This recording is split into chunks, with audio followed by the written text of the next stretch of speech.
Okay, hello and welcome to our audience members joining us from across the globe. I'm Raymond Karam, the Chief Program and Development Officer here at the Arab Gulf States Institute. We're happy to have you all with us for this annual program that helps set the scene for our activities titled Outlook 2025. What will the new year bring for the Gulf region and U.S. Gulf relations? Certainly a year ago, few predicted that in January 2025 we'll be in this remarkable moment in time with the return of President Trump to the White House and a Middle East region that is undergoing yet another seismic shift. The goal of today's program is not really to predict what 2025 will bring, but to help our audience make sense of this moment by analyzing how these changes might affect the Gulf, U.S. Gulf relations, Gulf countries' decision-making, and how these decisions will shape Gulf societies and businesses. And with us are AGSIW leadership and scholars, two of our scholars, our President Douglas Silliman, our Executive Vice President Ambassador William Roebuck, Kristin Smith Diwan, and Robert Mogielnicki, two of our scholars who had been advertised to join us today. Hussein Ibish and Ali Alfoune have been called away on personal matters, and hopefully we'll get their input later on this month and throughout the year over various programs and publications that they plan. And we'll kick things off with Ambassador Silliman, who will introduce some of the major issues that we'll be watching closely this year. Ambassador Silliman, over to you. Raymond, thank you very much. Good morning, good afternoon, and good evening to everyone in our audience from a very cold Washington, D.C., although I imagine that many of you on the East Coast or the South of the United States are also suffering from very cold weather. Thank you all for joining us for our Outlook 2025 discussion. Before we dive into the substance, I also want to note that 2025 is a particularly important year for the Arab Gulf States Institute. This year marks our 10th anniversary, our first 10 years of work in this area. And I want to thank all of you who have joined us for any part of the journey that we have been on. You will see throughout 2025 analyses, programs, and special events that will celebrate our 10th anniversary, our 10 years of accomplishments, and link our core founding mission, building bridges of understanding between the United States and the countries of our Gulf, to our future work. So stay tuned throughout 2025. So on to the Gulf and the Middle East in the coming year. Perhaps ironically, a lot of what will happen in the Gulf in the coming year is likely to be driven by decisions here in Washington and decisions taken by President Donald Trump and his new administration. I see three key issues in American policy that are likely to affect U.S. Gulf relations. The first is the Trump administration's policy toward Iran. Will it be maximum pressure 2.0? Will there be a push for negotiations of a better Iran deal, or perhaps a mixture of the two? Further, with the declining of the militia forces that Iran has used over the past several decades to project its strategic power, and frankly, the weakening of Iran's defenses itself, is Iran ready to think about new ways to approach the region, the West, and the United States? There is some indication that there is new thinking in Tehran, but it is not clear yet what that thinking will be. A second major issue that could affect the Gulf will be American policy toward Israel. While President Biden maintained historically strong support to Israel following the October 7, 2023 Hamas terrorist attacks, if past his prologue, President Trump is likely to be even more supportive of Israel. One manifestation of this may be a new initiative to bring to closure the trilateral U.S., Israel, Saudi Arabia deal that President Biden could not quite finish during his term. And third, the Trump administration's general attitude toward the Gulf could also affect the direction of events in the region. Will the new administration focus solely on economic benefits like trade and investment? You've seen a lot of discussion of this and hundreds of billions of dollars of investment over the course of the past couple of days. Will the administration push for greater Gulf self-sufficiency in military and security affairs, perhaps seeking to sell more weapons? Or will it push for stronger regional security cooperation? Or could the Trump administration's desire to expand and increase U.S. oil and gas production actually undercut our Gulf partners in OPEC, OPEC Plus, and international energy markets? So this discussion will delve into these topics and other regional implications. So to start, Raymond, I'll hand it back to you to bring in the rest of our brain trust. Thank you, Ambassador Silliman. I'd like to turn it over to Kristin, who's been doing a lot of thinking about what the return of President Trump to the White House means for Gulf partners, not only in terms of policy decisions, but also on kind of ideological alignment and personal relationships. So, Kristin, over to you. Thanks, Raymond, and thanks, Ambassador. I think I'm going to echo a lot of what Ambassador Silliman said in terms of thinking what the year holds for us. Of course, I think we are all looking at this new Trump administration. And I want to focus on that, but I want to take a bit of a step back and ask larger questions about what's happening in America, what kind of this election and the rise of Trump says not only about what's happening in America, but also about our global order and what these broader implications are for the Gulf. And I want to really underline that what we see with the Trump election and the incoming administration is a new nationalist realignment in America, I think, unlike what we've seen previously. And I also really want to underline that the roots of this come back before Trump, which I think speaks to the depth of this alignment and its significance.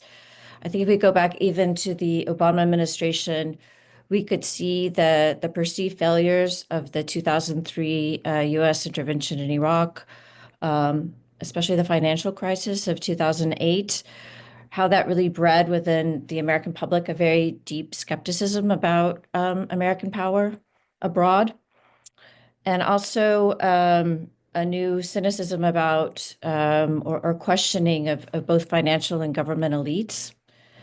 And these populist and nationalist leanings have only deepened both through the coronavirus pandemic, which we all just experienced globally, but also through the U.S. withdrawal from Afghanistan. So what I'm saying is that these things are by now quite pronounced amongst the American public, and with a quite sizable victory that reflects both an institutional victory and a popular victory for the Trump administration. I think we're definitely going to see some of these trends be realized in terms of, to some degree, too, because of these different experiences, a bit of a diminishment of U.S. stature abroad, but also a decreased appetite, definitely for the American public, of foreign interventions. I think when we look at this new America First coalition under Trump, of course, domestically, that's going to mean more limits, forceful limitations on foreign immigration and perhaps trade as well. And again, the skepticism of military entanglements, but also multilateral commitments. And I think when we look at all of these things, they're only amplified when we see that these same trends are happening as well globally, where we have nationalists are challenging or coming to power in Europe and Latin America and Asia. And we have this wave of populism that we see is challenging democratic governance everywhere. On top of that, we have this technological changes too, which are disrupting information, media, and communication, and transforming, as well as the ambassador mentioned, the fundamentals of the energy market, which fuel our economies. So it's a time of really sizable change. And I think when we look towards the U.S. posture in the region, we have to start questioning, when we think about what this means for the Gulf, exactly where the American commitment is on all of these fundamentals of the liberal, international order that we've thought about.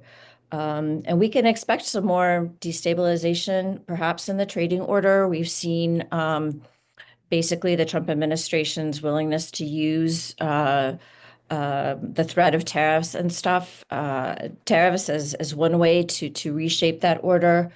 And we've seen it as well in oil markets, as the ambassador mentioned. So I think all of these things have implications for the Gulf. Some of these could be positive. I think already the threat that President Trump has wielded about using American power in very forceful ways has been able to line up some somewhat reluctant adversaries in, Israel and Gaza and in Lebanon and bring us to more truce situations there. And I think when we look at all of these things, they're only amplified when we see that these same trends are happening as well globally, where we have nationalists are challenging or coming to power in Europe and Latin America and Asia. And we've seen it as well in the U.S. withdrawal from Afghanistan. So I think all of these things have implications for the Gulf. Some of these could be positive. I think already the threat that President Trump has wielded about using American power in very forceful ways has been able to line up some somewhat reluctant adversaries in, Israel and Gaza and in Lebanon and bring us to more truce situations there. And it may be that kind of this open ambition to expand economic sanctions against Iran might yield a non-military solution to what has been a real, issue that's been shaping the entire Gulf.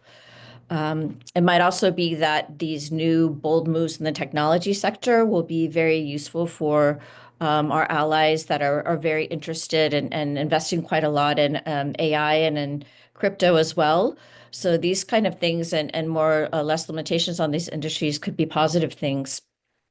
But I do think we need to think about the overall risks that are there as well in these kind of destabilizations, potentially to trade, especially for Gulf states that have really presented themselves as sort of the linchpin in a broad global trading order that really depend on those sort of open markets in new ways, and that might see us moving more towards this trend, which you've already seen, towards these kind of specific connectivity corridors that we've seen a lot of different states negotiating that kind of substitute for or serve as sort of a backup or a risk amelioration to any kind of decline in the open trade order. And I think we also have to be concerned about what the sort of weakening of the basic territorial norms that we have too are there. I mean, we've already seen that as well, with Russia, with the Ukraine war. We've seen it somewhat with some expansionist interests of other states. And I think especially for the Gulf countries, seeing the rise of Israel as a very forceful presence, as well as Turkey now, has to be of some concern, and wondering how that's going to kind of work coming forward, as well as what the ambassador mentioned over oil markets. So there'll be a lot for all of us to analyze, thinking about these really big, huge kind of earth global shaping trends that are emerging. Thank you, Kristin. And we'll come back to some of these issues that you've brought up throughout the discussion. But I'd like to turn it over to Ambassador Roebuck and to specifically speak about something in events that might affect U.S. direct involvement in the region, specifically in Syria.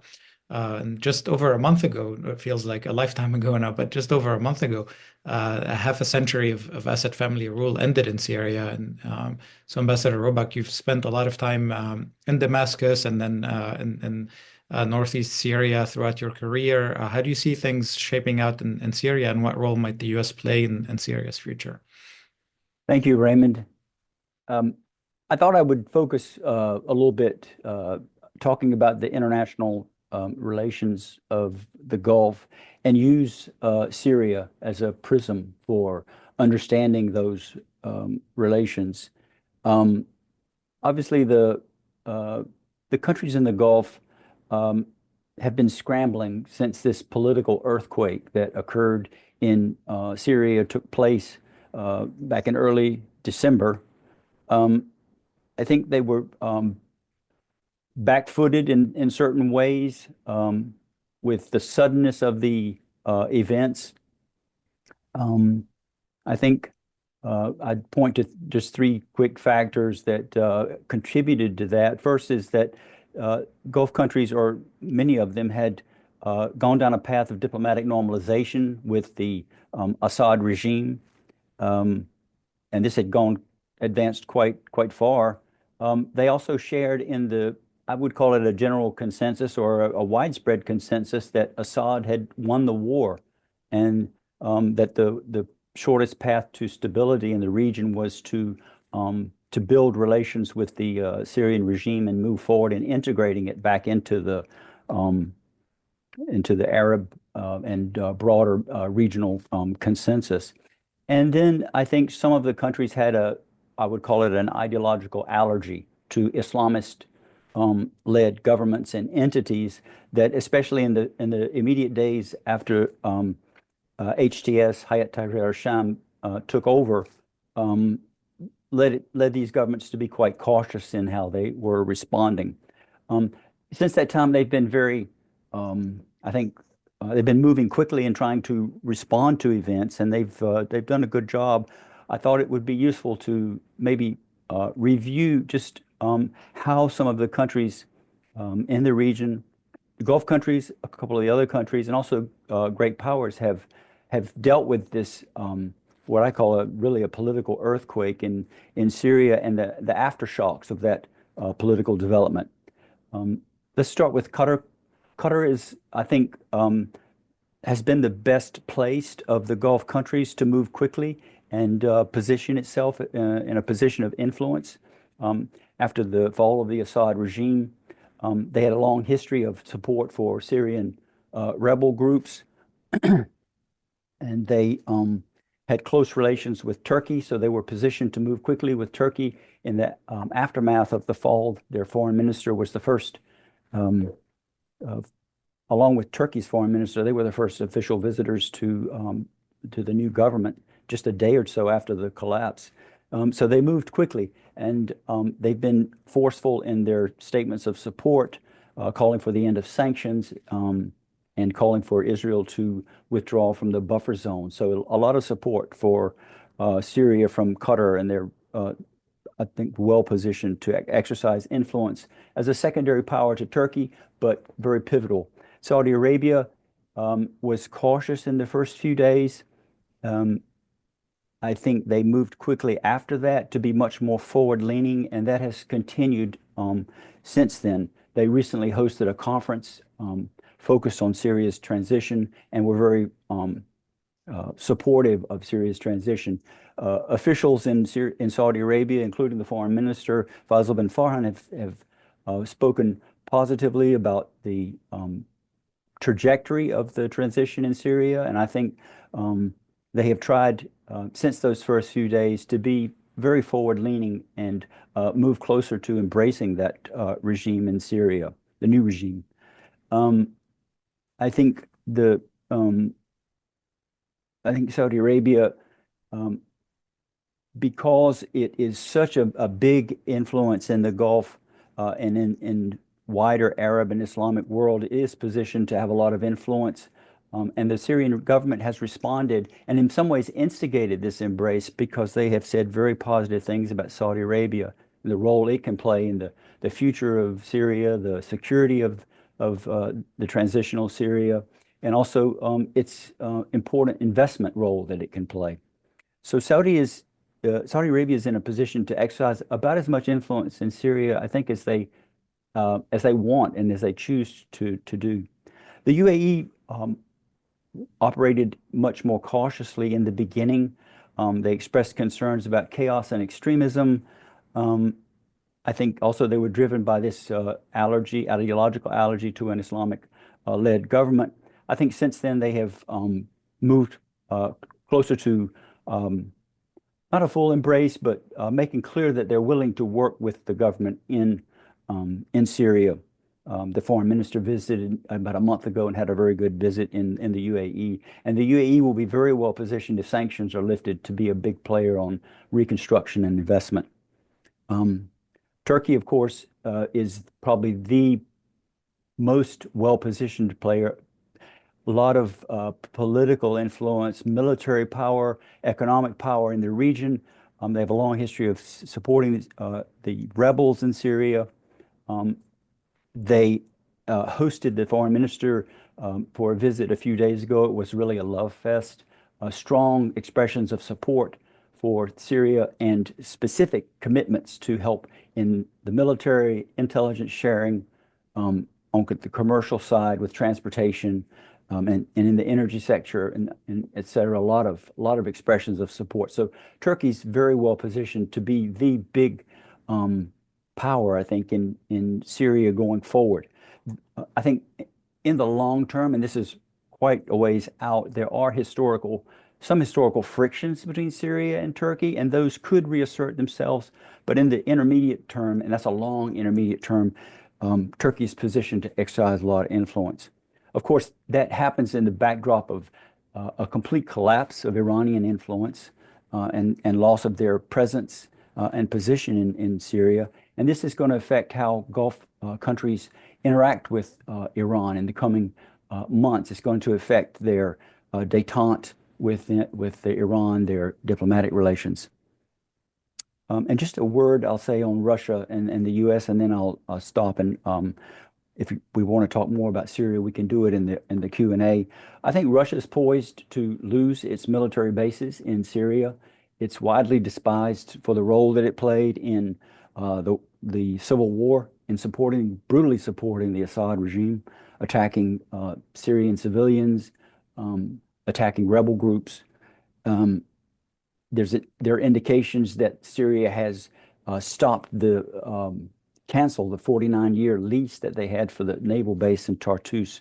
So stay tuned, but it looks like Russia's poised to lose a significant amount of its influence, and this is going to affect its overall prestige in the Gulf as a reliable ally. And then finally, the U.S. The U.S. Has a number of cards it can play, and we'll see how that goes. One, of course, is massive sanctions, layers of sanctions that had been implemented on Syria since the 1990s, actually, and again in 2003, 2006, 2011, and then the Caesar sanctions as late as 2019-20. How they lift those sanctions and what they ask for is going to have a big impact on U.S. influence. Also, the United States' presence in Northeast Syria and their relationship with the Syrian Democratic Forces. Syrian Democratic Forces control the Northeast, and also, because of that, control most of Syria's oil and most of its agriculture. So there's a very pivotal relationship with the U.S. With the SDF, and the U.S. will have some strategic leverage in that way as well. Raymond, I'll turn it back over to you for now. Thank you, Ambassador Roebuck. You brought up a lot of issues that I'm sure we'll focus on in quite a few details a bit later, but I want to make sure to bring in Robert Mogielnicki into the conversation. And Robert, Kristin alluded to some of the issues on kind of the geoeconomic front already that I'm sure you'll be busy with. And on the Gulf front, we've already seen Gulf countries be at the forefront of announcements of deals and investments with the U.S., with the incoming Trump administration. So I'd like to turn it over to you to walk us through some of these issues that you'll be looking at. Yeah, thanks, Raymond. That's a really good point to build upon the insights that my colleagues shared just now. I think I'll focus on the economics and commercial engagement, or the economics and the political economy topics, because it's most closely associated with the work that I'm doing here at the Institute, but also for a number of other reasons pertinent to today's discussion. I think first is that there's a widely held view that I believe is a relatively correct one, that economic and commercial engagement will be the easiest and most obvious avenue to deepen U.S. Gulf ties under the Trump administration. And, I think that there's a lot of interest there in both directions, both from the U.S. and from the Gulf. But second, there's, to my mind, an increasing geoeconomic dimension to Gulf-U.S. ties, as you alluded to, Raymond. We have seen this geoeconomics popping up prior to the Trump administration. I mean, even officials from the Gulf, especially the UAE, have increasingly defined their relationship with the U.S. in geoeconomic terms. But I expect under the new Trump administration, after his reelection, there to be a new context that is going to shape these geoeconomic dimensions in different ways. And I'd like to highlight just 4 of them today, because I think they do a good job of presenting a number of risks, but also opportunities that are confronting Gulf governments and a range of other actors that are working with Gulf governments. I'd like to look at trade dynamics, investment flows, the tech agendas or tech cooperation, and the China question, strategic competition with China. So I'll cover those kind of quickly, do a broad stroke, and then we can dig into any areas of interest in the questions. So for the first point on trade, I think it makes sense to start with tariffs. A lot of concern about tariffs. I read this morning the WTO head was telling people to stop hyperventilating about tariffs. Well, I mean, people are concerned about tariff threats. I think what we've seen thus far from the Trump administration has been a punting of expected tariffs and also putting some tariffs under review. So we expect in the coming weeks and months to get some more clarity on exactly what tariffs will emerge. But But if they do emerge and manifest in the way that we expect, and at least we're seeing in the rhetoric coming out of the Trump administration, they're likely to put significant pressure on global economic growth.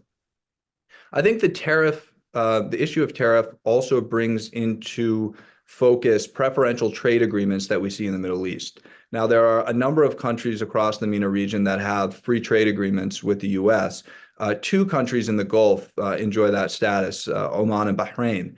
I don't think that having an FTA with the U.S. under a Trump administration necessarily is going to give these countries a get-out-of-jail-free card from tariffs in perpetuity. I think that it remains to be seen. Right now, it's an advantageous position to have, but actually having an FTA, having that preferential trade agreement, could actually put some of these countries more on the radar of officials in the administration looking to reassess and reconfigure trade partnerships with partners and allies alike, of which we see in the region. So I think that's going to be a key area to watch.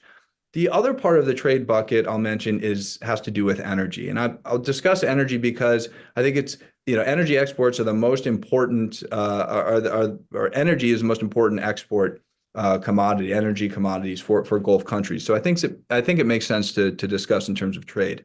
What we've heard from the Trump administration is, the rhetoric around drill, baby, drill, more recently declaring a national energy emergency to maximize U.S. production and bring down prices for consumers. I think that is just one side of the equation when we think about what are the likely impacts on Gulf producers and governments. We also have to think about, are producers able to do this? U.S. producers are already producing energy at record levels. There's also an investment case to be made. Does it make commercial sense to, drill, baby, drill? I think in some cases, maybe, in some cases, maybe not. And then there's the demand side of the equation, and especially what's going on with China. Over the past couple of decades, Chinese energy demand has accounted for a large chunk of global growth in at least demand growth for oil. But there's a big question mark whether that will continue. So what's happening in China is going to be absolutely critical.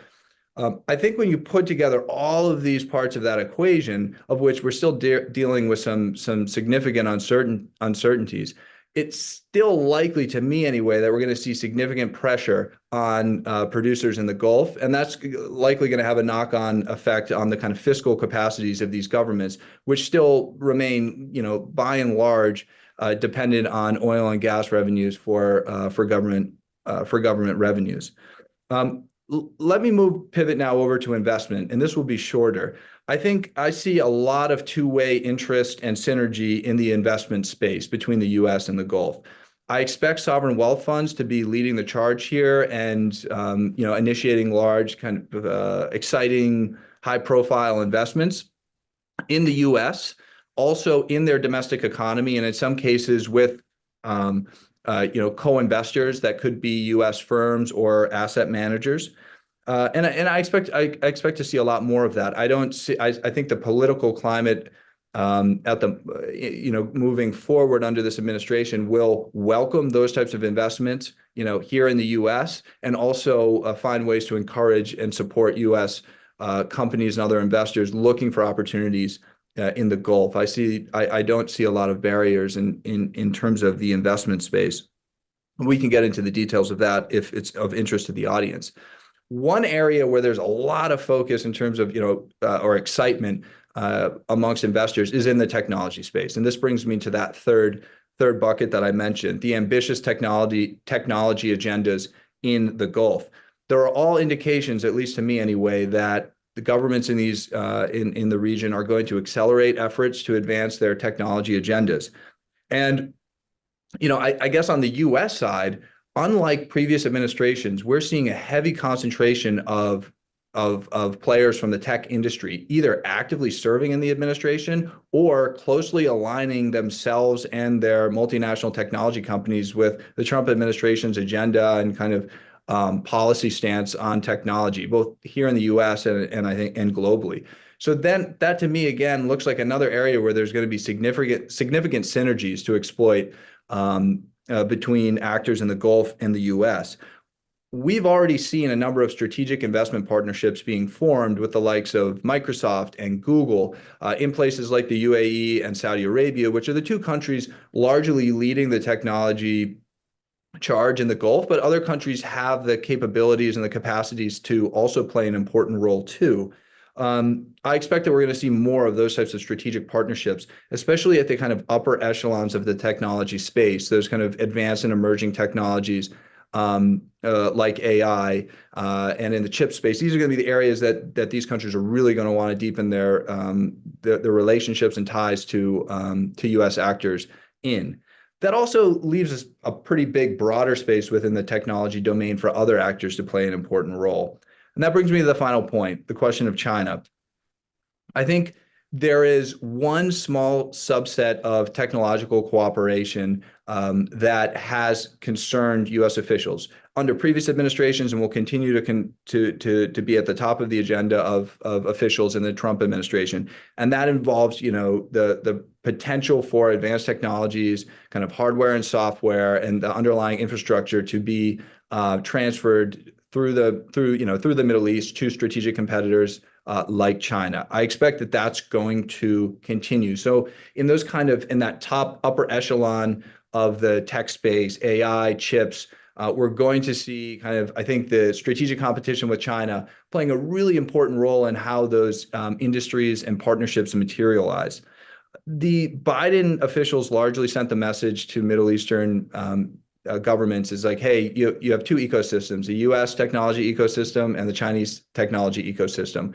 We want you to play in the U.S. technology ecosystem. And by and large, we saw a lot of these countries reserving their most important partnerships, the strategic investment partnerships with G42 and the like, for the U.S. Technology ecosystem. But there's a lot of other areas of the technology domain, whether it's kind of cloud computing, data centers, just to name a few, telecommunications, where Chinese companies are actually playing an important role. So that's going to be another area to watch, how Gulf governments manage their relationships with Chinese companies and actors within their economies who are involved in these spaces. I think it will be a difficult tightrope to walk during the Trump administration. In some ways, it was too under the Biden administration. I think that balancing act with respect to China is going to become even a little bit tougher under a Trump administration. So I'm going to leave it there. In summary, I think I see some big risks on the trade front and the dealing with strategic competition with China on dealing with the China question, but also opportunities, significant opportunities in terms of investment and on the technology, most aspects of the technology agenda. I'll turn it back to you, Raymond. Great, thank you so much, Robert. And we have a lot of really good questions coming in, and I would encourage all our audience members to not wait until the end. Please feel free to put in your questions, just like 7 or 8 attendees have so far. But before we turn over to these good questions, I'd like to bring in Ambassador Silliman one more time and tap into your expertise in Iraq as the former U.S. ambassador there. It's been mentioned in the panel that Iranian proxies in the region have been quite weakened, but Iran is still very active and influential in Iraq through the PMFs and other channels. So perhaps kind of your assessment of where Iraq will find itself kind of in this moment with the return of Trump, changes in Syria and throughout the region as well. Raymond, thank you very much. It is unsurprisingly a very good question, but a difficult one to answer. Iraq sits at the center of most of the changing international situations in the Gulf. Frankly, the weakening of Iranian proxies in Gaza, in Lebanon, and in Syria has affected some of the forces more aligned with Iran inside Iraq, although they have not yet suffered the same sort of military losses as Hezbollah in Lebanon, for example. But there is real uncertainty now among some of the Iraqi militias about how much support they can expect from Iran in the future, financial, military, and political. So that's the first significant action inside Iraq. that is so significant that a number of Iraqi politicians and outside actors are beginning to wonder whether it is possible now to decommission some of the forces that were formed with significant Iranian assistance in the immediate aftermath of the ISIS invasion of Iraq in 2014. Again, there's no particular plan on the table. There is a lot of political opposition from the Shia political parties and militias who are most closely tied to Iran. But the mere fact that this is a discussion in Iraq means that it has tipped the scale a little bit more against these factions that have been, in many cases, brought into the Iraqi security forces, that they are being paid for in part by the Iraqi government budget, but yet do not follow the instructions of the Iraqi government. I think another issue looking at the Trump administration is President Trump's desire not to have American forces in potential combat zones in other places in the world. From my time in Iraq, from 2017 to 2019, it was very clear that President Trump was very nervous about having too many American forces exposed in Syria. He was also worried about whether the American role in defeating ISIS inside Iraq in cooperation with the Iraqis would in some way draw us into a broader conflict. So I think that there will be caution in the Trump administration in deploying more forces. All of that said, the earthquake that Ambassador Roebuck talked about in Syria may have changed the strategic landscape with regard to ISIS. Under the control of the Syrian Democratic Forces with U.S. support, there are thousands and thousands of imprisoned ISIS fighters.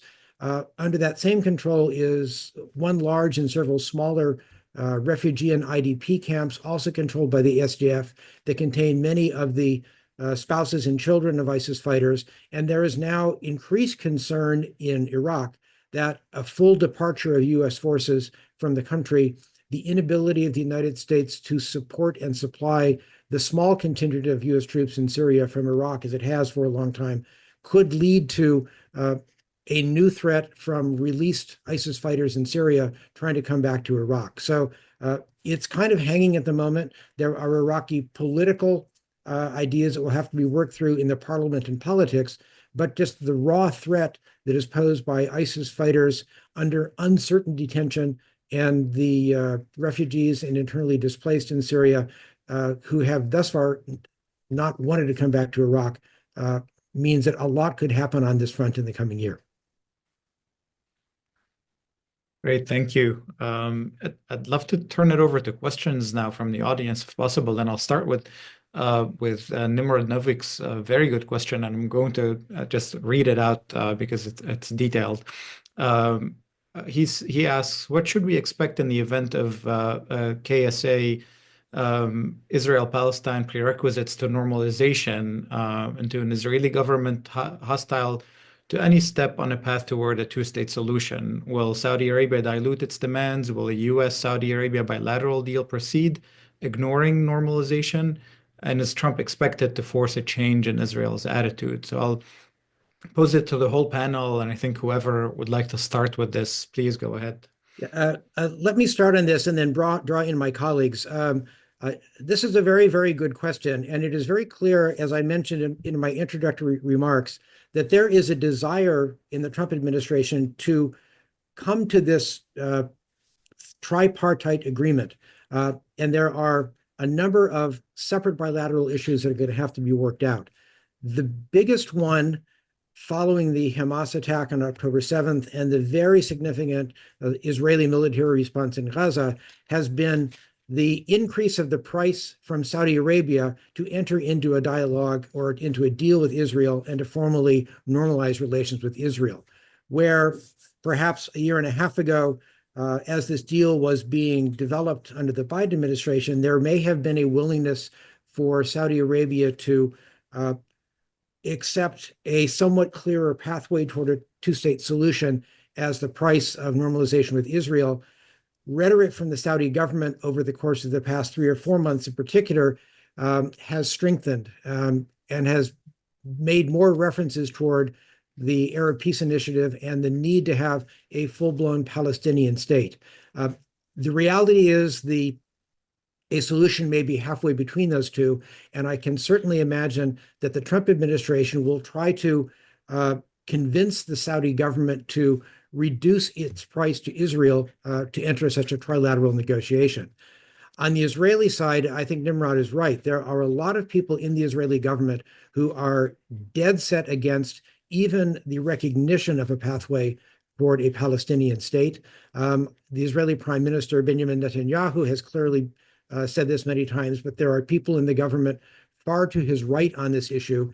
And I think that there will have to be some pressure from President Trump and the United States on Israel if there is going to be any modification of an Israeli stance. I think an Israeli recognition of a right to a Palestinian state, even without a concrete process to get there, will be an absolute bottom line necessity for a deal with Saudi Arabia. And finally is the trilateral nature of this deal itself. There was an assumption under the previous administration that even though there was significant Democratic political opposition to some of the parts of this, most Democrats in the Senate would go along with the president, and they could get to the votes necessary to ratify a treaty with Saudi Arabia, a bilateral treaty based on this tripartite, less formal agreement. I think now there will be less support from Democrats in the Senate for such an agreement, and that will have probably more to do with the tenor of American politics and the ability of the Trump administration to work across the aisle, or the new Senate leadership to work across the aisle, than it will the substance of the deal itself. So there are both Saudi Arabian entry price issues. There is the question of whether any Israeli government in the aftermath of the Hamas attacks can meet those, even the lowest levels of those entry requirements, and then whether the US Senate is willing and able to ratify a treaty with Saudi Arabia, which is what the Saudis really want. So it's a very complicated task for the Trump administration to take on in a number of different areas. Thank you. Does anyone else want to pick up on that too? Kristin, please. I'll just mention a couple of things kind of closer to the ground that make it really hard to imagine this really being pulled off. I agree with the ambassador that I think the Trump administration will really want to do this. I think that's going to result in a lot of pressure on Saudi Arabia, actually. I expect that will happen. But I think if we look at other policies that are kind of underway in the current mindset of the Israeli government, we've already seen the Trump administration eliminate sanctions on settlers in the West Bank. We've seen a lot more activity in the West Bank too by Israel. These realities can't be ignored by the Gulf states. I mean, if this kind of activity expands under the current coalition, if we're talking about the current coalition in Israel, I mean, this ultimately becomes very threatening even to neighboring states like Jordan.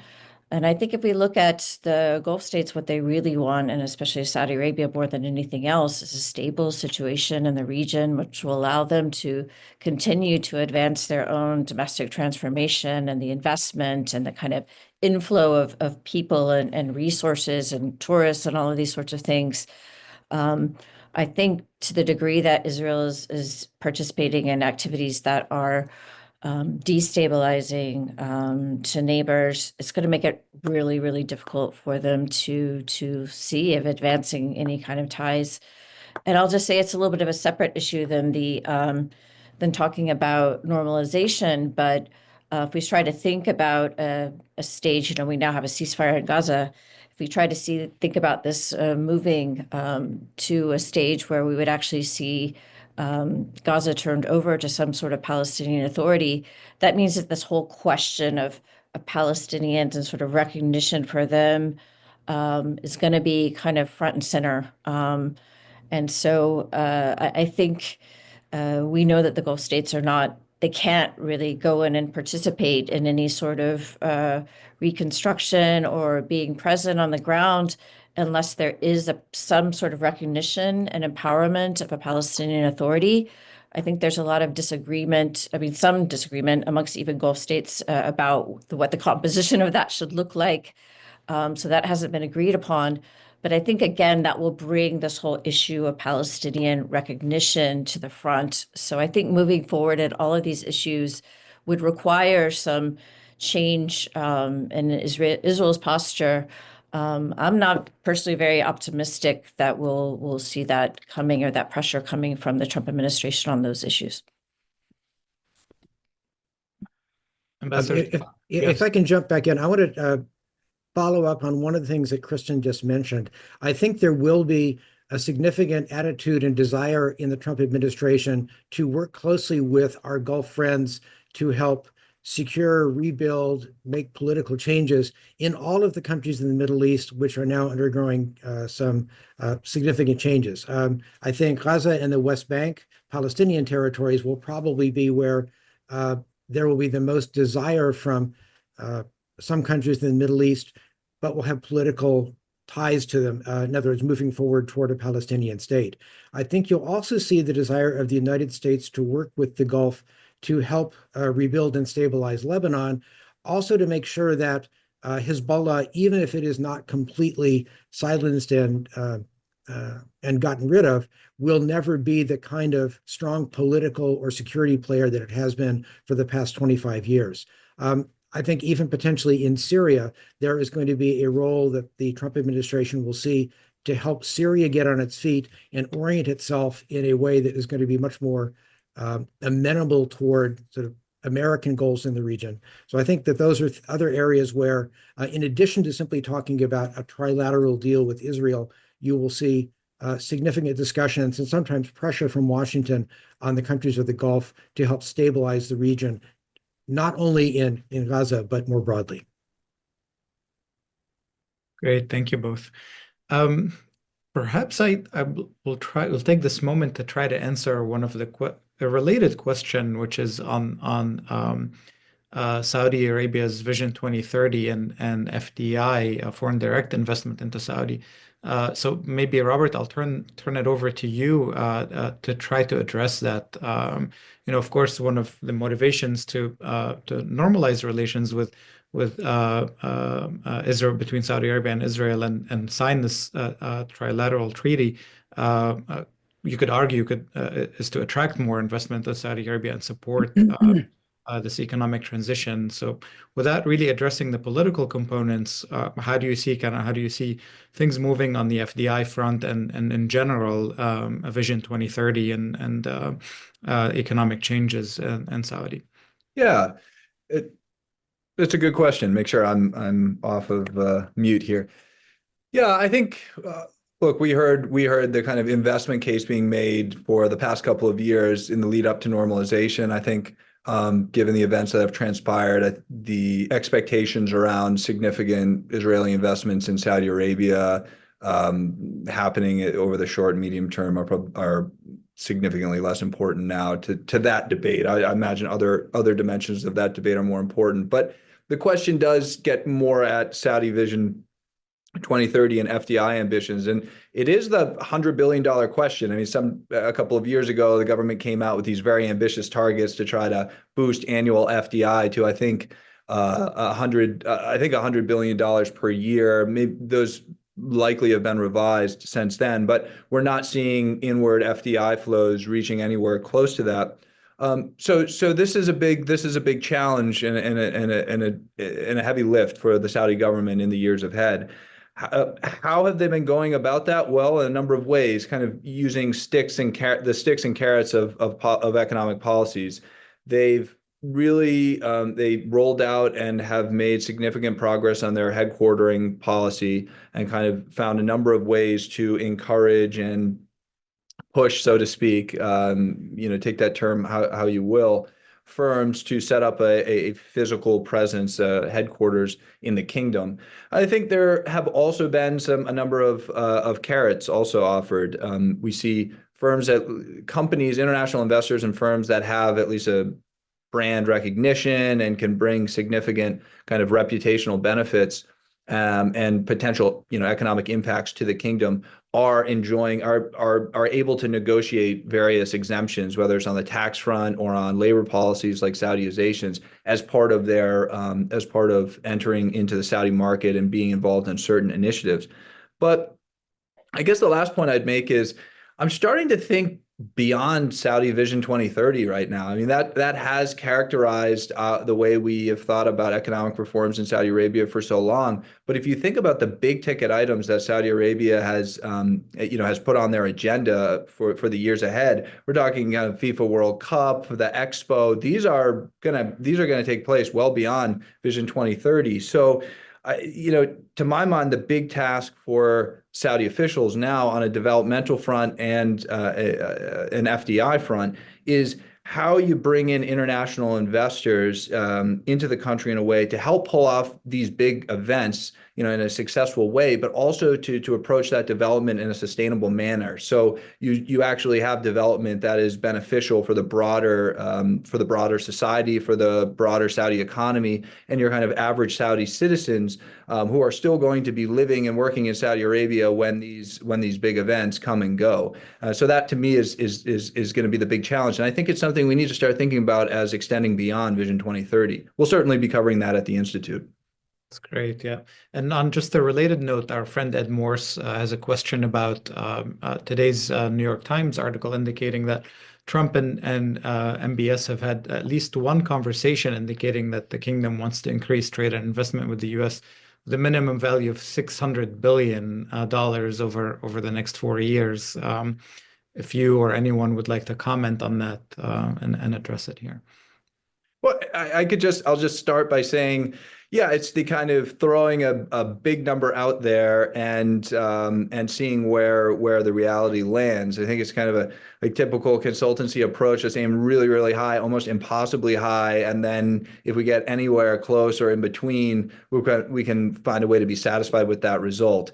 I think any number of other big numbers we can refer to, $500 billion for NEOM, $100 billion for annual FDI. I'd put it into the same bucket, I guess. And our task will be to assess over the coming years to what degree have these investments kind of lived up to that potential, where they fallen short, where they maybe exceeded expectations. I think that's how I would tackle that kind of particular task. Well, and Raymond, if I can comment as well, because I think taking this up to 30,000 feet, in many ways, this shows the willingness of Saudi Arabia to deepen its partnership with the United States in ways people may not be expecting. And certainly, the U.S. economy is the strongest economy in the world. There is a lot of opportunity here that there may not be for Saudi investment in other places. There is also increasing interest by American companies in Saudi Arabia. So I would imagine the Saudis will expect some sort of return FDI or American participation building their economy. More broadly, though, it is also clear that the Saudis want a longer-term, more secure security partnership with the United States. If you look at what the United States military was able to do in conjunction with Israel and some of our other allies to thwart not one, but 2 Iranian ballistic missile attacks, we are the people to go to if you face a threat from Iran or any other actor that has missiles, drones, and cruise missiles. And maybe finally, Saudi Arabia continues to talk about how to develop their future energy production. And there have now been announcements about their desire to mine, process, and enrich uranium. They would like to do that ideally with American companies and American cooperation. And I think these discussions are likely to continue under the Trump administration as well. The Saudis don't want to do quite what the United Arab Emirates did with the U.S. a decade ago and sign a 1-2-3 agreement for civilian nuclear cooperation. But again, this is another area where I think Saudi Arabia is trying to deepen the partnership as they move into areas beyond simply investing in U.S. data centers and AI and high tech. Thank you. Kristin, anything to add? Well, just, I hate to be cynical about it, but of course, the Trump administration had just said that maybe if Saudi could throw out numbers like 500,000, then they would make that the first visit of the Trump administration to Saudi. So I think it shows as well that the Saudis are willing to engage on this level of kind of the way that Trump works and sort of this transactional manner. I think if we look at the reality of that, though, when they promised that much investment before, it didn't, they think they promised 500,000 last time Trump came to power. That didn't become reality. And I think it will be a challenge for the Saudis, which, as we know, much more of their investment, and I think Robert can back me up on this, PIF investments are definitely moving inside Saudi Arabia, and that's where they really see they need to spend their money right now, attracting money into the kingdom and spending money into the kingdom to the degree that they're sort of pushed to make more of the investments outside and into the U.S. I think that will be a tension that they're going to have to manage under the Trump administration. So that's something to watch and see how they play that game, both in terms of picking significant, I think, like high profile things that can win them sort of favor. At the same time, going forward with their objectives, which definitely are to spend that money at home. Thank you, Kristin.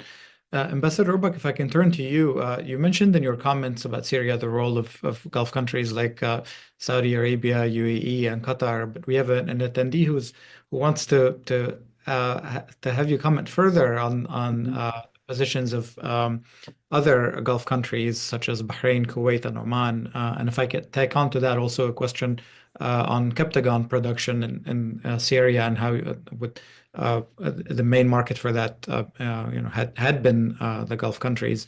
How do you see that kind of developing under the new leadership in Syria?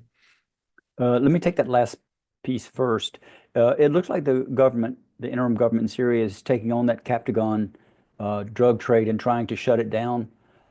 There are news sources, public sources that are indicating they're taking action to stop it. It was a huge financial support for the previous Assad regime, and it was a huge issue of concern for the bordering states, Jordan and Saudi Arabia in particular, but other Gulf markets as well. So I think they're going to try to shut it down. I don't know how long that will take, but it'll be interesting to see how they manage it. On other Gulf states' relations with Syria, these three states mentioned, Kuwait, Oman, and Bahrain, I think have been more cautious in their steps. The Omanis did send a special envoy in January, so they have had a visit with the leadership in Syria. The Kuwaiti foreign minister visited. Interestingly, did so as part of a visit of a GCC Secretary General visit. I think it's a way of sort of taking a step, but being cautious about what the optics of that step are. And then Bahrain, I don't believe they've visited yet, but they've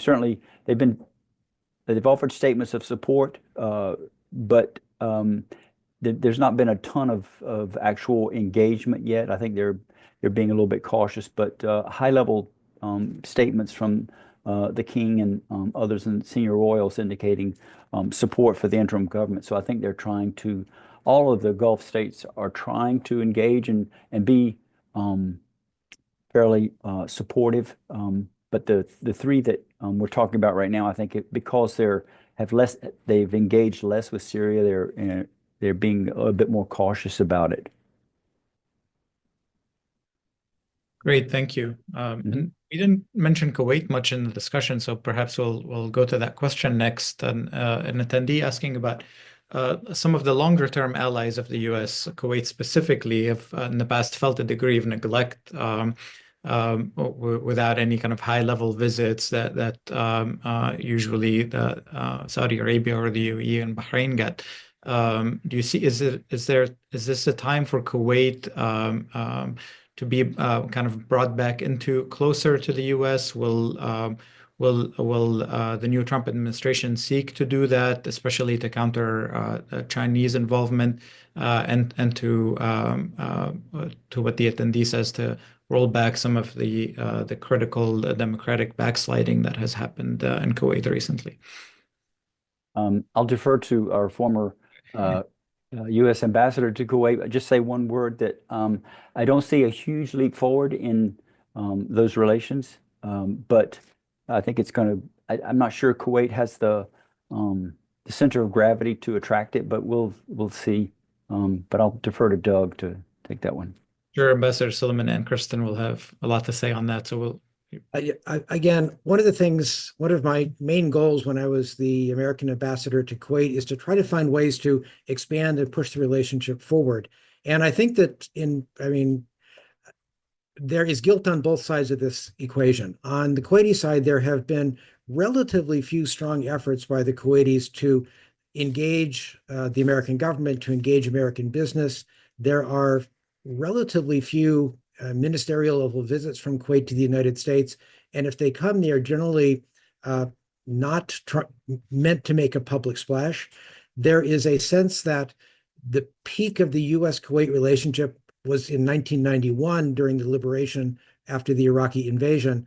But that said, there is still a quiet satisfaction with the way that things are in Kuwait.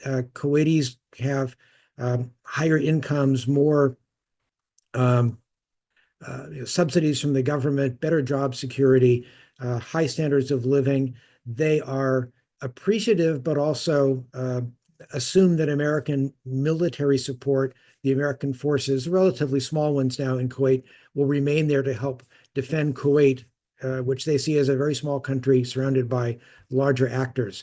I would actually like to see more activism on the side of the Kuwaitis, and I'd like to see more action on the side of the United States, because I do think the ideas in the rest of the Gulf, moving toward entrepreneurship, looking to the future of the economies, tech, data centers, the same sort of things that have been driving the relationships of the United States commercially and in investment with the UAE and Saudi Arabia, are things that the Kuwaitis are thinking about.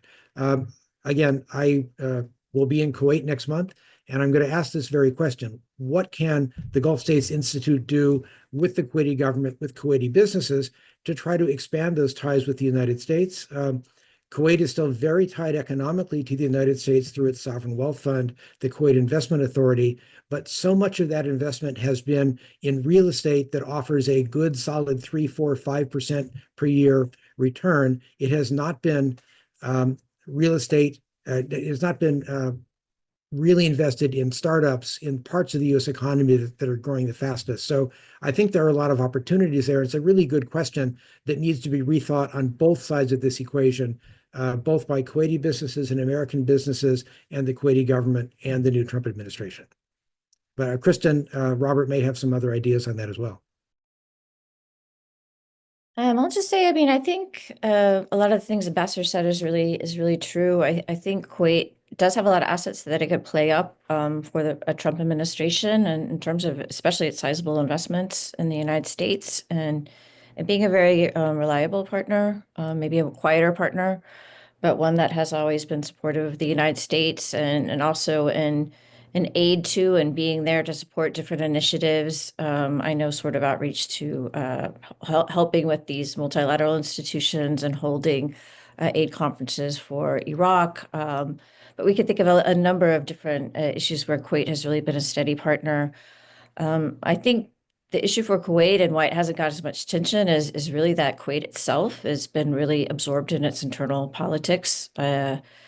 I think that remains the same today. So I think it's not projecting in a way that some of the neighboring states are. And so it doesn't get that kind of attention because it's not actually projecting that itself out as much globally.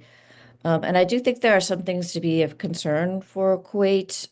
We know that its ambition, or at least one of its state's ambitions, is to be kind of a new center of the Northern Gulf, projecting trade towards sort of Iraq and Iran. That's not something that, especially in having this new port that they want to build, I think they are seeking a lot of sizable Chinese investment. I think both the aims of that project and the source of the investment won't be necessarily receive great favor underneath this administration if they were to move forward with that. I think also Kuwait, just in its foreign policy, has really relied quite a lot on multilateral institutions and in really working within the system as it's established. The whole issue of having inviolable borders is obviously very, very relevant for Kuwait in its history after the invasion of Iraq. So I think a lot of these potential weakening, or I see potential weakening of multilateral institutions in a Trump administration and multilateral norms will be a particular concern to Kuwait. So those are things for Kuwait to watch moving forward and to be aware of and proactive about. Great, thank you. Kristin, if I can stay with you and others also feel free to jump in. But there's a question about kind of the Islamist movements in the region, especially now with the rise of HTS in Syria. And the question, if I can paraphrase, Middle Eastern history shows us that Islamism has always failed. Egypt, Iran, Taliban, to name a few, all made promises for democracy and to respect minorities. What makes the transitional government in Syria different than other Islamist governments we have seen? Starting with you, Kristin, and perhaps Ambassador Roebuck, if you'd like to comment as well. Yeah, I did write a piece on this, and it is really fascinating to see this government come to power in Syria. It's both Islamist and as well, it has a lot of that spirit of sort of the Arab Spring, right? These were some of the rebel groups that were fighting against the Assad government and in the context of that. And so I think it does kind of ask interesting questions about how the Gulf states that weren't that sympathetic, at least to this idea of change from below, and especially change by an Islamic movement, how they react to that. I know my colleague Hussein Ibish is also interested in this whole idea of these new Islamist movements too, whether we look at the Taliban, which also had some success in Afghanistan, and now HTS in Syria. But I will say in Syria, it's very clear, asking that direct question that was asked, which is a very good one. You can see why that would cause some concern inside of Syria too, particularly from minority communities. But I think definitely what I think the Gulf states are taking the lead from, and I think other national players too, is the tone that's being set by Ahmed Shara and the new government. It's very, very clearly focused on internal cohesion within Syria and internal development inside of Syria. That's been very consistent messaging in what they want to do moving forward. They've been very proactive in reaching out to all their partners and alleviating concerns that they might want to project any of these kind of ideas abroad. And I think as well, they're going to need all of that investment and all of those partners. And as Ambassador Roebuck said, the U.S. still has like that leverage of the sanctions. All of the other partners have that leverage of investment that they will make or not make. And all of them want to see a little bit of a more decentralized system in the sense that other minorities will have, some say, or at least not have any kind of like strong retribution against them. So these are very powerful tools, I think, to keep this government kind of along that line. And I think it is very heartening to see that government is really understanding and taking to mind that this is a huge task that they need to undertake. And they're sending all of the right messages of really focusing on Syrian development and unity in their initial approach. If I could jump in, Raymond, I agree with everything that Kristin just said. I would add, looking at it from the opposite side, maybe from HTS's internal dynamics, the question that is posed by the audience member is really good, because it does raise the issue of maybe how sincere HTS is being in their approach, and time will tell. But more importantly, maybe how much does this approach that they are using, which is quite deft diplomatically so far in terms of statecraft, been quite deft, but how much does it honestly reflect their stakeholders, the constituent groups that make up HTS, because it's a group of it's an alliance really of different Islamist groups. And how much to what degree does HTS's origins, its ideological DNA, is still there, and that it is that how much will that function as constraints on HTS and the interim government as it moves forward. All these issues are not clear, and they will, I think, reveal themselves over time. Right now, the interim president is giving strong indications that he has freedom of action, freedom of movement, with very little pushback. There are a few indications here and there that he may have some constraints, but it will be interesting to see how it plays out, these factors in the coming months. Great, thank you. And we haven't addressed energy issues that much, so perhaps we can take this question and see who would like to pick that up. Jamil Khan asks, under Trump 2.0, obviously we've heard a lot about drill baby drill policy. So the expectation is that will cause a decrease in oil and energy prices. So what's the expected kind of related effects on GCC countries and break-even price perhaps for budgets and for investments, and what is the expected OPEC plus reaction? Yeah, I'll kick things off because I touched on this in my opening remarks. I mean, as I said, I think that the political rhetoric around drill baby drill is just really one side of the equation, and maybe even kind of lesser importance to the equation. Now, some of the executive orders that we've seen come out will have, I think, more significance than just the political tagline there. So let's just assume, though, that there is political interest in the Trump administration. We know that these executive orders reduce some hurdles for energy producers, incentivize energy producers, that then producers in the U.S. both have the interest, see the kind of commercial interest, see a path to returns on their investments, and are also have a capacity to do so because they're already producing at near record levels. Let's assume all of that is true. Then on top of that, we have a continuation of a relative calm in the Middle East region, no flaring up of conflicts, no major shocks that would have an impact that, on the energy industry and critical infrastructure. And then on top of all of that, if we assume too that the demand from China remains kind of consistent or even declines, then yeah, we're dealing with in that scenario, we're dealing with a situation where you're going to have increased supply in global markets, much more pressure on prices, and that's going to negatively impact producers in the Gulf.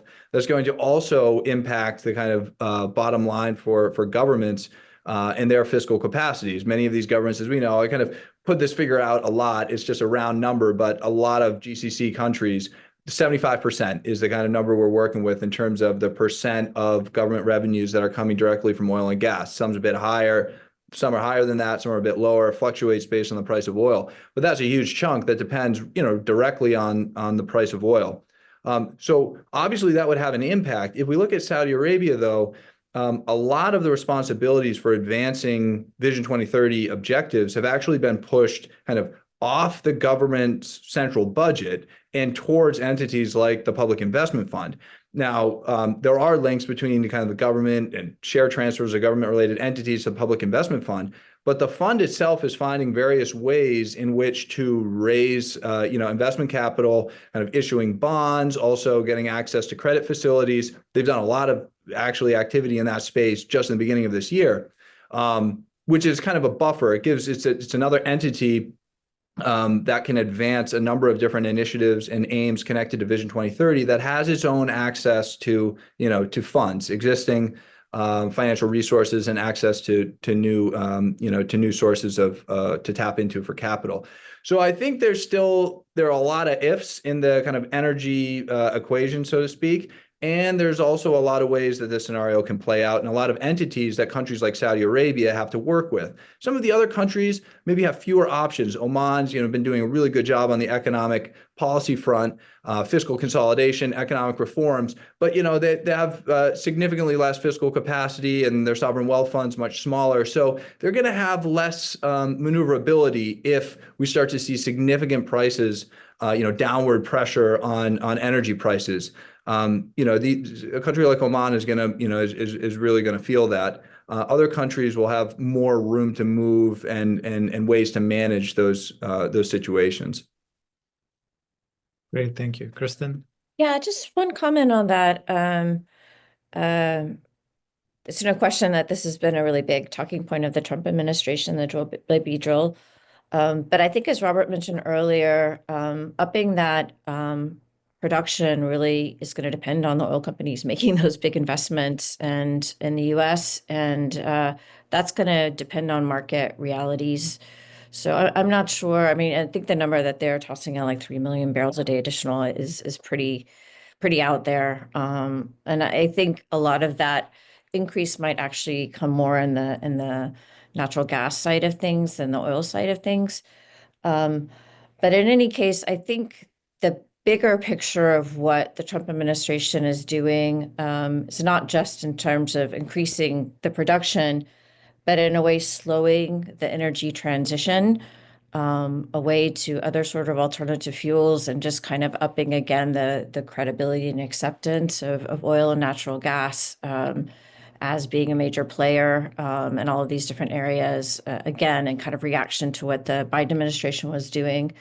And it's worth thinking through what that means for the other Gulf states. And I think they'll have different postures on that. We know that Saudi Arabia has been very vocal globally about kind of holding that same position, that oil is going to be a really important resource. We shouldn't be talking down oil. It's going to have to be a huge part of the energy mix.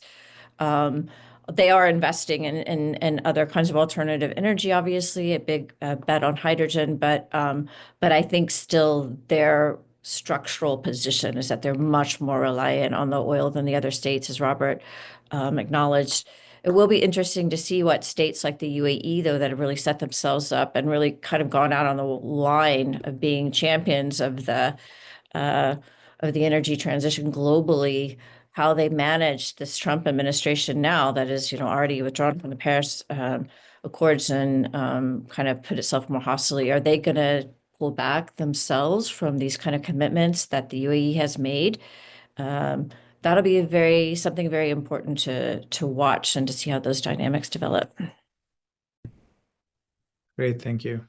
Robert, if I can turn it back to you, and we have a question on sovereign wealth funds, and some of our audience members know that you're editing a book on sovereign wealth funds, and we had a program last week kind of delving into this issue.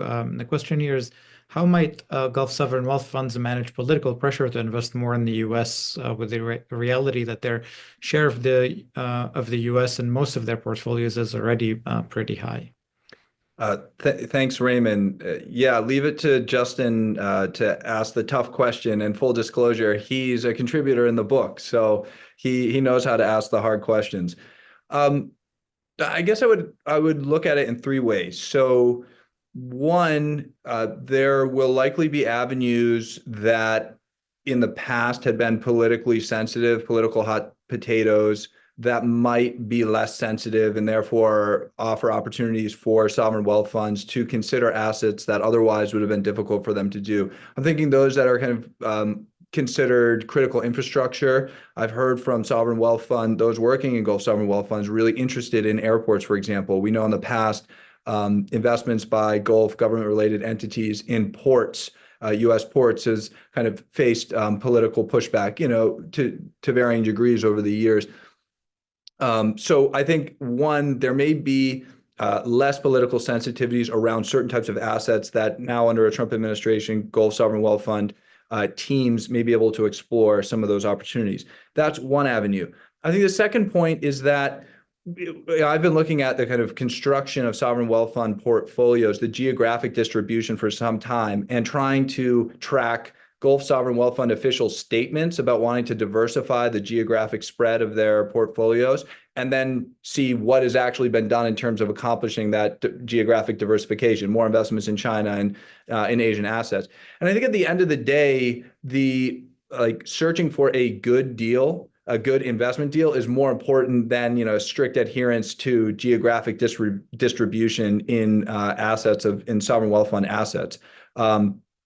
look forward to getting emails from any folks who I saw a couple of folks who actually work within Gulf Sovereign Wealth Fund. So look forward to getting emails to correct me if I'm wrong. But I would be willing to say that, like, because we haven't seen that strict adherence to this kind of diverse, strong diversification, that there's a lot of room to say, okay, well, this is a good deal. It's in the U.S. We can kind of deal with a heavy concentration of U.S. assets and investment initiatives in the U.S. If the opportunities are there. The third and final point is, I think, as Kristin mentioned to this too, we're seeing a big shift, at least in some funds like the PIF, to invest more domestically. And I think that presents opportunities for Gulf sovereign wealth funds to look for U.S. partners to co-invest in their domestic economies. It's not necessarily the same as investing in, in the U.S., but it's getting closer to that. I mean, you can imagine ways of portraying or marketing a co-investment with a U.S. company or a U.S. asset manager within the Gulf as ultimately being a good thing for U.S. business and for Americans. I think one could make that argument, and we'll probably see that happening. So those are the three ways that I would envision these sovereign wealth funds to kind of potentially mitigate that pressure that might come to invest more and deploy more assets in the U.S. or in U.S. assets. Great, thank you. And since we're getting close to time, I think maybe we'll go around to all speakers one last time and have your comments about anything that you've been wanting to comment on, or some concluding remarks as we come to a close here. I'll start with Ambassador Silliman. Thanks, Raymond. Two things I want to say. First of all, I'm going to throw a challenge we have not mentioned onto the table, just so that people know that it's out there, and that is Yemen. In Yemen, the country is still divided. You have got an Iranian-supported, more radical group in the north. And ever since the ceasefire in Gaza, they have announced that they will stop attacks on non-Israel related shipping. But Yemen and the Houthis, Ansarullah, and their military capacity, derived mostly from Iran, still has the capability of hurting traffic in the Red Sea, which affects global supply chains. It also affects countries like Egypt that depend upon revenue going through the Suez Canal. So we haven't talked about Yemen, but it is something that we at AGSI, as well as Gulf countries, are going to look at very seriously in the coming year. Then one broader point.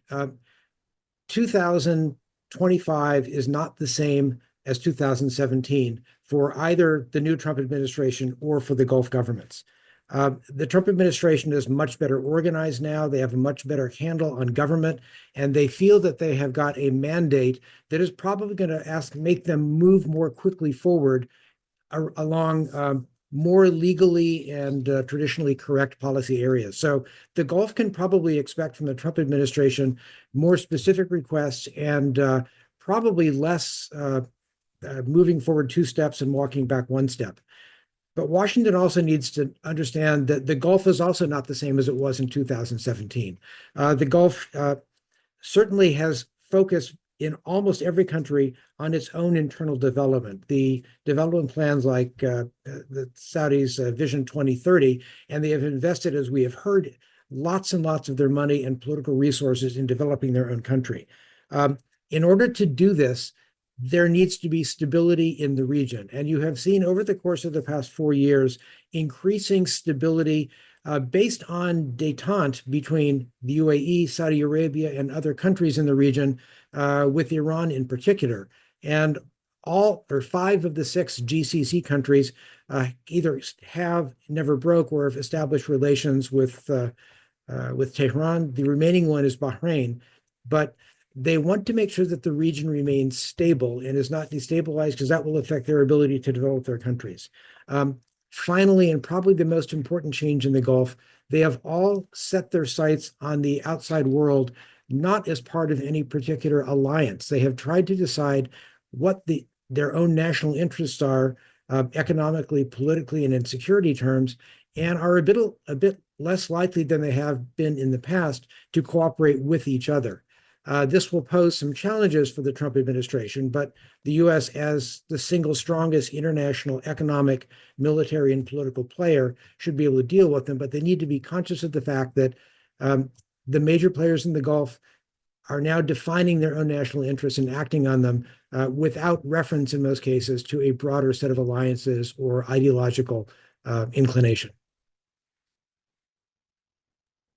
Great, thank you. Ambassador Roebuck, any concluding remarks from you? I just wanted to make one follow-up remark about the potential for Saudi Arabia to move forward in some sort of normalization effort with or normalization agreement with Israel. One thing I don't think we focused on that much, but it will be very important, and I think it'll be important for all the Gulf countries as they come out of this, the reverberations of this Gaza war. To what extent they are able to handle strong public sentiment about that war and about the casualties and the humanitarian situation that was caused by the fighting. I think the other thing for Saudi Arabia, obviously that's a factor. I think the leadership in Saudi Arabia can move past it. The other factor is going to be Saudi's role as a power in the Islamic and Arab worlds and how they assess that moving forward on a normalization agreement would possibly affect those roles and that sort of credibility and leverage that role gives them in their international diplomatic relations. Thanks. Thank you. We'll go to Kristin next, and then Robert. Thanks. I just saw a news item flash across my screen that said that President Trump has demanded that OPEC reduce oil prices. So yeah, we might be seeing a lot more very direct kind of ways of getting the Gulf states to engage on these issues that are very central to their interests. Going to be interesting. I want to use the last minutes, though, just to highlight some of the things I am going to be doing with some of my really talented colleagues this year with the Institute, and also to invite all of you out there that are working in these areas to join with us. When we first, the ambassador mentioned that this is our 10-year anniversary. It's a really big time to kind of underline and to celebrate, I think, the work that we've done. And in that very first year, one of my early projects was to look at rising nationalism in the Gulf states. And I brought together scholars from all of the different Gulf countries to think about what nationalism was looking like in these states and what the implications of that was. I want to revisit that question this year with the 10th anniversary, because I think it's very interesting to look at how nationalism and populism to some extent is developing, how it's changed over those 10 years, how it's shaping the way that the Gulf states are approaching their foreign policy, but also their state and society relations. I have a couple of big projects coming forward, one looking at Saudi Arabia's nationalist foreign policy.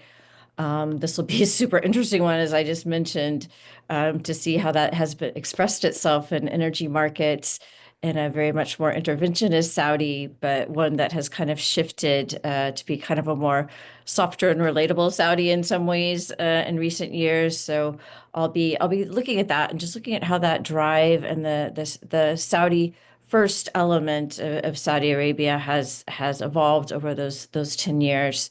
Also in terms of its relations to its society. I'll also be looking, as I said, at the relations between states and their societies under nationalism, how these kind of state-first policies are affecting those relations. Kuwait's very interesting to look in right now. It's definitely in a sort of very strong Kuwait first mindset, one that's questioning, in fact, the very identity of Kuwaitis, narrowing, in fact, the qualifications and roles of citizens in important ways. So that'll be another thing to kind of reflect on, and especially how that stands in contrast to what some of the other Gulf states are doing in terms of trying to open up their citizenship more to foreign investors and foreign visitors and residents. So that'll be another big element of it. And finally, I'll continue with some of the work that the really talented people here have been doing over the past year in terms of cultural sectors, especially the arts, visual arts, sports as well, some of these other things where I think nationalism and the new national identity is really interrogated and formed in some way in its real content, to really see kind of what that looks like through these people, and many of them are young people that are creating in a way what the content of that national identity is. And so we're really looking forward to working with other partners to keep all of you very aware of what's happening in the Gulf arts and culture space and social space with that question as part of the interrogation that we're doing. Thank you. Great. Robert, you get the final word. Okay, yeah, quickly we'll wrap this up here maybe by just alluding to Ambassador Silliman's comment about Gulf states' desire for a stable region. I mean, I might take it even a step further to say that the kind of hallmark of regional engagement in the region over the past couple of years, to my mind, was trying to insulate Gulf officials and governments, trying to insulate their countries and their economies from the negative impacts of conflict and rivalries in the region.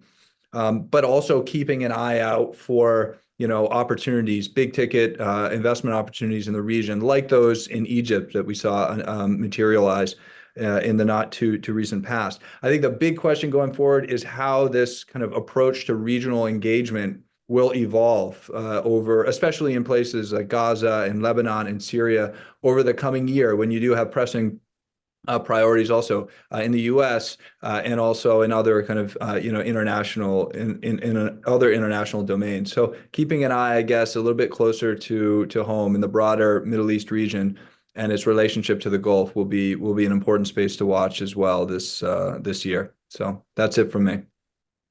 Great, thank you. Thank you to all our fantastic speakers and to our audience members, the majority of whom have stayed with us towards the end here.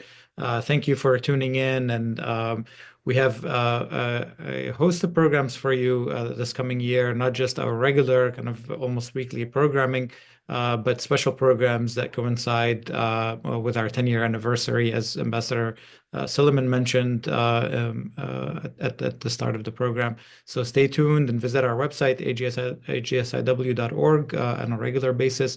You'll find the recording of this video, if not tomorrow, then most likely on Monday, and other upcoming events and publications on a regular basis. So thank you again for joining us, and have a great day.